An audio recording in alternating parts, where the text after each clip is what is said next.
Hi, I'm Michael, and I'm making a 3D RPG with shooter combat called Feudal.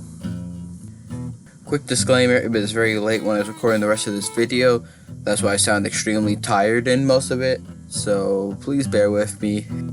So last week I gave an overview of the project, and now I'm going to go over some of the stuff I've been working on this week.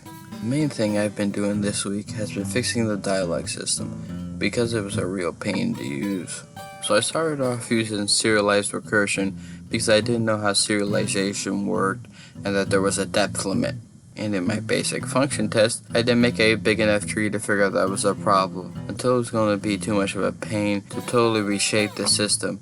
So I made these things where I unserialized the reference that held the loop, and made a tree data class, which holds the response and choice data and a slug, which I had to mesh together in two separate lists to make a tree, which, as you could probably imagine, when trying to make dialog trees bigger than a few options was a pain. So I figured I'd try to make some sort of node-based dialog editor. There were actually a few tutorials on the subject using Unity's GraphView, which is the API that Shader Graph uses to make nodes. So now I have this graph thing that I can use for the dialog, which I can load into the old format I was using before with that tree data class. I also started adding a new quest to free some raiders in exchange for some information. I need to finish that up, but that shouldn't take too long. I'll probably talk more about that next week. I also added body looting, so that's cool, and I started adding some story stuff with the dialog graph I was talking about earlier.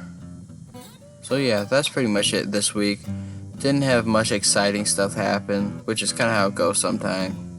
Hopefully I'll have something more interesting to show next time. I'll try and do an update every week, but sometimes there's weeks where not much exciting happens, so I might start skipping weeks if there's another boring one. That being said, hope you enjoyed, and I'll see you in the next one.